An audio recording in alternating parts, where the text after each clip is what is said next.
আজকে আপনারা দেখেছেন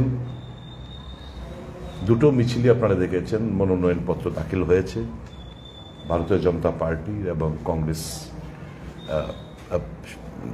প্রার্থী ইন্ডিয়ার ক্যান্ডিডেট আশিস কুমার সাহার সমর্থনে।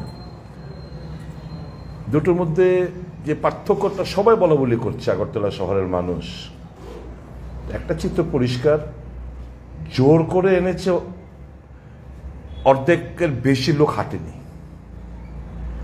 তাদের মধ্যে কোনো প্রাণ ছিল না, উৎসাহ ছিল না, উদ্দীপনা ছিল না। আর আমরা এই ইন্ডিয়া জোটের হয়ে যারা লড়াই করবে বলে দৃঢ় প্রত্যয় নিয়ে মাঠে ময়দানে নেমে লড়াই করছে, তারা আজকে পুরো উৎসাহ উদ্দীপনা সাহস, মুখে সাহস নিয়ে তারা কিন্তু আজকে আমাদের অংশগ্রহণ করেছেন, পার্টিসিপেট করেছেন। এবং রাস্তার দুপাশে মানুষের যে সারা আমরা উপলব্ধি করলাম, দেখলাম, চাক্ষুষ করলাম। ভারতীয় জনতা পার্টির মিছিল যখন যায়, মানুষের মধ্যে একটা আতঙ্ক তটস্থ বিরাজমান ছিল। আর ইন্ডিয়ার জোটের প্রার্থী যখন যায়, তখন দোকানপাট থেকে দোকানের মালিক, কর্মচারী, ক্রেতা, বিক্রেতা সকলে রাস্তার দুপাশে দাঁড়িয়ে আমাদেরকে হাত নাড়াচ্ছিলেন, আশীর্বাদ জানাচ্ছিলেন। এতে আমরা দারুণভাবে উৎসাহিত। যারা আজকে অংশগ্রহণ করেছে 8টি কনস্টিটিউয়েন্ট আমাদের লাইক মাইন্ডেড পার্টির তরফ থেকে সহকর্মী যোদ্ধাদের আমরা অভিনন্দন জানাই, ধন্যবাদ জানাই। এবং অভূতপূর্ব সাড়া যে মানুষের আমরা পেয়েছি, তাদেরকে আমরা অত্যন্ত বিনম্রতার সাথে আমরা ধন্যবাদ জানাচ্ছি এবং বিশ্বাস রাখছি দেশের যে বর্তমান যে পরিস্থিতি চলছে এবং বিশেষ করে ইলেকট্রাল বন্ডের ঘোটালা সামনে আসার পর আসল নগ্ন কুৎসিত চেহারাটা যেরকমভাবে মানুষের সামনে প্রকাশ পেয়েছে, আমাদের মনে কোনো সন্দেহ নেই জাগ্রত ভারতবর্ষের মানুষ, জাগ্রত আমার ত্রিপুরার মানুষ 19 তারিখ এবং 26 তারিখ তারা এই ডাবল ইঞ্জিন সরকারকে বিকল করার দৃঢ় প্রত্যয় নিয়ে ভোট করবেন।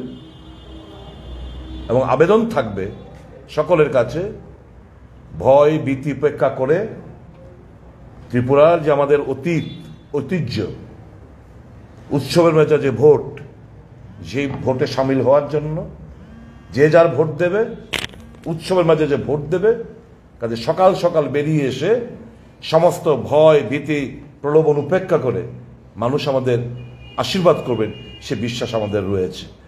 আগামী দিন আপনারা জানেন কানাইয়া কুমারকে আজকে আসার কথা ছিল, কানাইয়া কুমার এবং সুপ্রিয়া শ্রীনেট। কানাইয়া কুমার ছাত্র যুব সমাজ, ত্রিপুরার মাঝে মানুষ অপেক্ষায় ছিলেন উনি এসে কথাবার্তা বলবেন, শুনবেন, কিন্তু এটা হতে দিলেন না।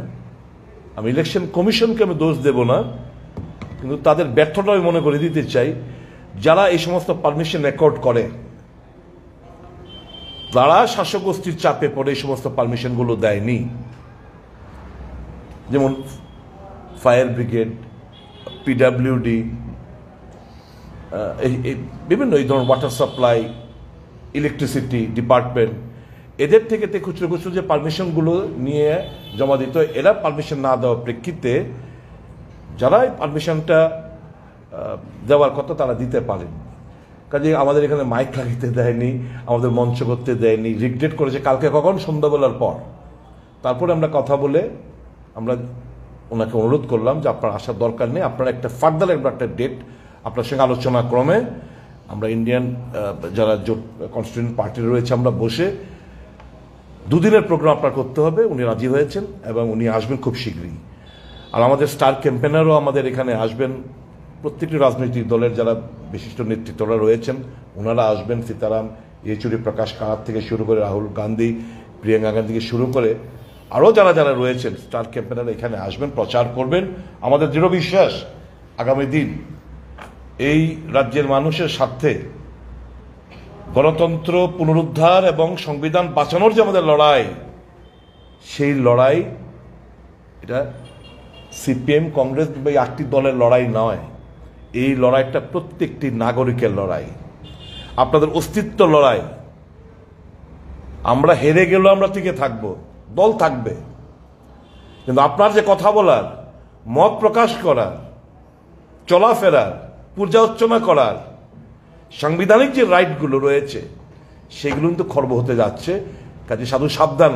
আমার গণদেবতাদের কাছে এপিল, আপনারা সবাই জানেন, আল্লাহ বিজিবি যারা করে তাদের কাছে বলবো, না খাউঙ্গা না খানে দুঙ্গা আসল চেহারাটা আপনারা দেখতে পেয়েছেন।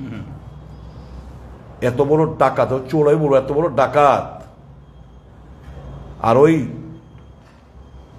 তাকে দিয়ে রামলাল্লার প্রতিষ্ঠা করতে হয়, সে নাকি বিষ্ণুর অবতার। চম্পত রায়ের ভাষায়, রাম মন্দির ট্রাস্টের চম্পত রায়ের ভাষায় উনি হচ্ছেন বিষ্ণুর অবতার। কাজে আমাদের হিন্দু সনাতন ধর্মের মোতাবেক 4জন শঙ্করাচার্য মহান না, শেষ কথা না। ওই এক ব্যক্তির শাসন, এক ব্যক্তির কথা, এক ব্যক্তির ইচ্ছা, এক ব্যক্তির সব। Only one man's voice is hard. সমস্ত গণতান্ত্রিক যে প্রতিষ্ঠানগুলো, লেজিসলেচার, এক্সিকিউটিভ, জুডিশিয়ারি, প্রেস, সবাই নত জানু এক ব্যক্তির শাসন ব্যবস্থা। It's a prototype of Hitler. কাজেই গণতান্ত্রিক পদ্ধতি যদি আপনারা বেছে নিতে চান, এই সরকারকে উৎখাত করা ছাড়া আর কোনো রাস্তা নেই। Please stand beside us, join us, support us, and vote for India. অনেক অনেক ধন্যবাদ।